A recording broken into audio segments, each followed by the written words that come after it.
información, diálogo y análisis con nuestros invitados.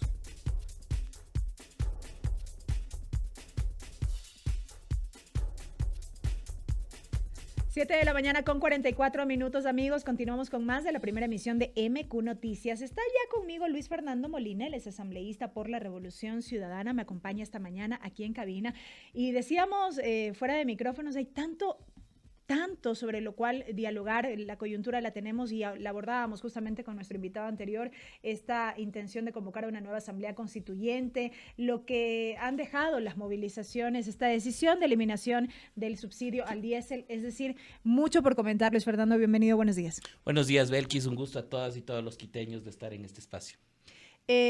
Quisiera una reacción breve a propósito de la nueva asamblea constituyente, porque como yo decía en mi entrevista anterior, fue un tema que poco a poco con el pasar del tiempo se había ido diluyendo y otra vez retoma fuerza. Belkis, yo quiero iniciar con una pregunta. Usted que es madre, en algún momento su hijo le debió haber preguntado si es correcto, es ético o no es ético copiar. Y entonces, ¿qué respuesta le damos a los ecuatorianos? Y quiero iniciar con eso porque venía revisando el medio digital Primicias y resulta que las motivaciones que envía el presidente de la República a la Corte Constitucional para la pregunta de la reducción de asambleístas, que nuevamente lo insiste, ya voy a hablar de la constituyente, resulta que agarra 4 párrafos de la consulta, de la motivación de la consulta popular de Guillermo Lasso, sin citar fuente. Bueno, ahí la justificación es, si ya me lo negaron una vez y no lo negaron en su momento, entonces quizás por ahí hecho mano. Es una falta de honestidad intelectual el tomar la motivación de Guillermo Lasso y asumirla para sí. Y lo más complicado, sin citar fuente, toma una parte de un cuadro explicativo de la Corte Constitucional. ¿Por qué lo digo esto? Porque la propuesta de asamblea constituyente y en general la consulta popular es una falta de respeto a las y a los ecuatorianos y son herramientas que ha tenido o que toma el gobierno para pretender esconder los graves problemas del país. Mientras el presidente de la República ayer anuncia una asamblea constituyente, el día de ayer fallece en las calles protestando por falta de diálisis un enfermo renal en el Hospital Docente de Ambato. Mientras el presidente de la República anuncia una asamblea constituyente, el día de ayer nuevamente tenemos neonatos en el hospital universitario. La crisis en salud no ha acabado. Finalmente, estos temas que son la crisis de salud, la reducción y la deuda a las alcaldías y a las prefecturas, la corrupción o las irregularidades en el Ministerio de Inclusión Económica y Social, es lo que trata de tapar el gobierno. Y ahora nos orientamos a una propuesta de asamblea constituyente que, como lo decía el entrevistado anterior, tiene que pasar por algunos filtros de la Corte Constitucional. En primer lugar, primero ya he dicho, asamblea constituyente no puede ser de plenos poderes, primerito. En segundo lugar, no puede reformar toda la Constitución. Tiene que motivar qué artículos de la Constitución se van a reformar en la Asamblea Constituyente. Y si fuera toda la Constitución, la carga argumentativa que debe tener el presidente de la República debe ser superior incluso a las motivaciones que se tuvo en el juicio político de Guillermo Lasso. Vea, pero con un secretario jurídico que tambalea en la Corte Constitucional, con una abogada como Mediavilla de la Asamblea Nacional, que medio le preguntan, tratan de buscarle el punto, la coma y cómo resolver. Mire, yo dudo mucho que tenga una carga argumentativa y creo que ese va a ser un ejercicio que tiene que hacer la Corte. Una forma de tapar o de salirse con la suya, como decimos en el argot popular, luego de que la Corte no ha dado paso a algunas preguntas que han sido planteadas para consulta popular y referendo. Esto también ha sido parte del discurso del presidente, lo escuchamos el día de ayer en una entrevista en un medio de comunicación, en donde nuevamente arremetía en contra de los jueces de la Corte Constitucional y es parte de esta línea discursiva que maneja. Mire, si tanto le cita, porque ahora también le cita a Correa en su discurso para justificar la eliminación del subsidio al diésel, ¿qué sería lo coherente? Si va a llamar a una asamblea constituyente y le gusta o ejemplifique el modelo de Correa, entonces que en la consulta popular ponga a disposición su cargo. para que las y los ecuatorianos digamos si es que queremos una asamblea constituyente con disposición a cargo y entonces se apruebe no solo eso, sino también la continuidad del mandato constitucional del presidente de la República. Eso sería lo lógico en un Estado democrático para activar el proceso constituyente. Pero, mire, nada de eso ha ocurrido, por eso digo, cada una de las preguntas de la consulta popular tienen un mecanismo o una caja china para esconder los grandes problemas del país, que son los que deberían en este momento motivar acciones urgentes por parte del gobierno. Hemos hablado de la crisis de salud, por ejemplo, sobre lo cual se demanda inversión por parte del gobierno y esto no termina de ocurrir más allá del anuncio y la conformación de estas mesas técnicas para la adquisición de medicamentos y la centralización de esa adquisición por parte del Ministerio de Salud, pero sobre eso no seguimos viendo mayores acciones concretas y resultados. Y es que no hay una lógica presupuestaria, Belkis. Si es que el ahorro en este momento, ya tomemos del diésel, apartamos de la eliminación y del ahorro que plantea el gobierno, 1.100 millones de dólares. Estos 1.100 millones de dólares, ¿a qué deberían estar destinados? A pagar los 647 millones de dólares de deuda a las alcaldías. Es que hacia eso quería ir precisamente y por eso quería ligar un tema con otro, porque estamos hablando de un proceso constituyente que demanda de recursos. Hace un momento lo analizábamos, 250, 300 millones de dólares en promedio, pero seguimos viendo, por ejemplo, que el gobierno nacional mantiene esta deuda con los gobiernos autónomos descentralizados. Entonces, ¿dónde están las prioridades? Por supuesto, y tiene una reducción presupuestaria de 1.200 millones de dólares en el sector de salud, que al menos si les llegaran unos 500 millones, algo serviría para el tema del desabastecimiento de medicamentos, para el pago a los servicios externos. Sin embargo, la medida del gobierno es quito 1.100 millones de dólares y estos 1.100 millones de dólares lo dedico ¿a qué? A entregar tractores a los campesinos que no tienen para pagar el diésel. Es más o menos cuando un expresidente en el 2003 inauguraba una piscina donde no había agua. Así ahora se entrega tractores donde no hay para pagar el diésel.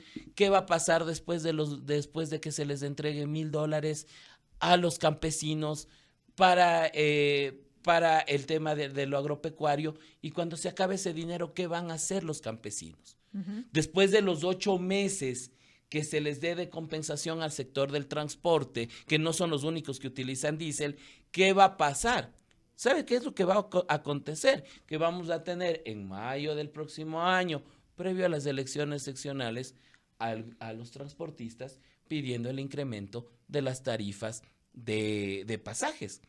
¿Y quiénes van a asumir los costos de esto? Se traslada la responsabilidad primero a los municipios y esto recae finalmente en el bolsillo de la gente. Y en el próximo proceso electoral. Entonces, lo que vemos en este momento es que más bien hay un estado de campaña permanente. El gobierno quiere contentar a ciertos grupos con los bonos, como lo hizo en campaña, con las entregas del MIES, para fortalecerse en la consulta popular y que la resaca, el chuchaqui, decimos los quiteños, de las medidas del gobierno, la paguen las alcaldías y las prefecturas previo a un año electoral.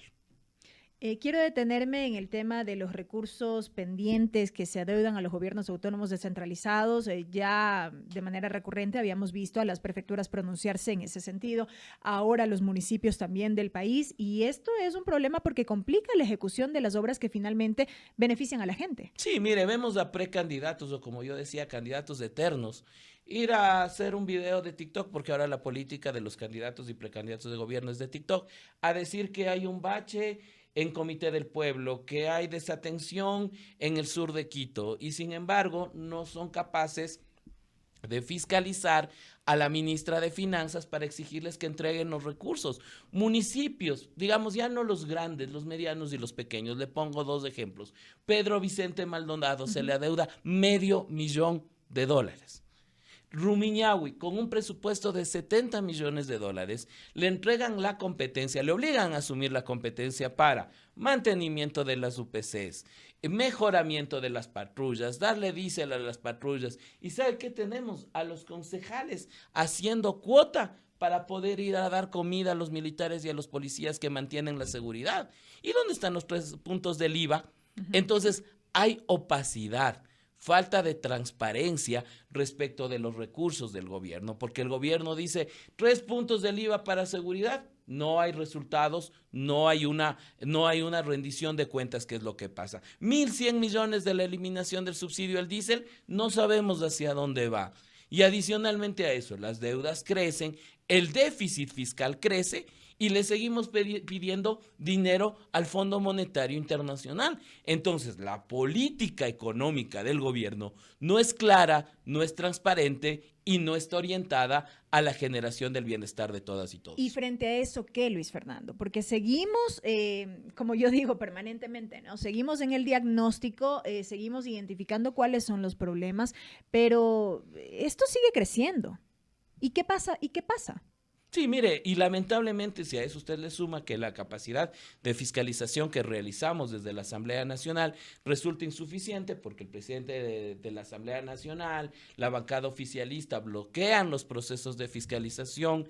Mire, el ministro de Salud lleva ¿cuánto? 60 días sin haberme respondido a 16 pedidos de información porque no quiere dar la respuesta al tema de salud. El ministro de Inclusión Económica y Social responde cuando quiere los pedidos de información. Entonces, mire, este tipo de cosas sí es cierto y hay que admitir que existe una limitación en el ejercicio de oposición política y democrática de la bancada, pero que no proviene de nosotros, sino que proviene de las mismas actuaciones y formas de proceder de la bancada oficialista y del presidente Olsen. Entonces yo creo que también hace falta un ejercicio ciudadano de evaluación de que la principal dificultad que tenemos en la transparencia y en el ejercicio de la fiscalización viene desde la misma bancada oficialista, que además ahora de las últimas declaraciones que han sido públicas ya muestra un poco de fragilidad, sobre todo en el bloque de Pachacuti, que inicialmente hay una facción que lo apoyó y que ahora está cuestionando. Entonces yo creo que esta dinámica de la política hace ver que las decisiones del presidente no son las adecuadas, pero al parecer lo han encapsulado o lo encapsularon sus asesores en un círculo muy cerrado que no le permite ver la realidad, o la decisión del gobierno. Ya estamos viendo la implementación de una política de un Estado neoliberal que es el verdadero Daniel Noboa que planteó o que tiene este proyecto político para el país. Un gobierno que tempranamente, digamos así, se comienza a debilitar, pero o no necesariamente. Pero es que mire, el debilitamiento, sí, un gobierno que comienza a debilitarse. Las últimas encuestas hablan de un declive en la aceptación de 10 puntos en un mes. Eso debería ponerle a reflexionar al presidente de la República. Si le conviene o no ahora esta propuesta que plantea. Pero es que lo que pasa es que está sujeto a la carta de intenciones del Fondo Monetario Internacional, que para desembolsar los valores correspondientes tiene que achicar el Estado, medidas de ajuste fiscal.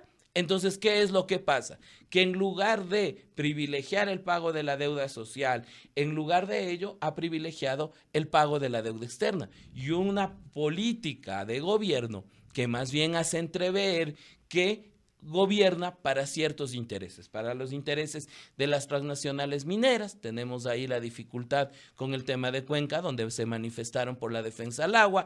Tenemos intereses también en el tema medioambiental. Entonces, mire, las empresas prácticamente cooptando al gobierno, hay una suerte de no tutelar los derechos o el bienestar de la gente, sino los intereses de ciertos grupos económicos que son los que se benefician.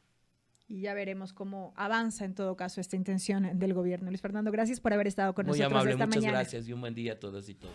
Queremos agradecer esta mañana la presencia de Luis Fernando Molina, asambleísta por la Revolución Ciudadana, quien nos ha acompañado aquí en la primera emisión de MQ Noticias, amigos.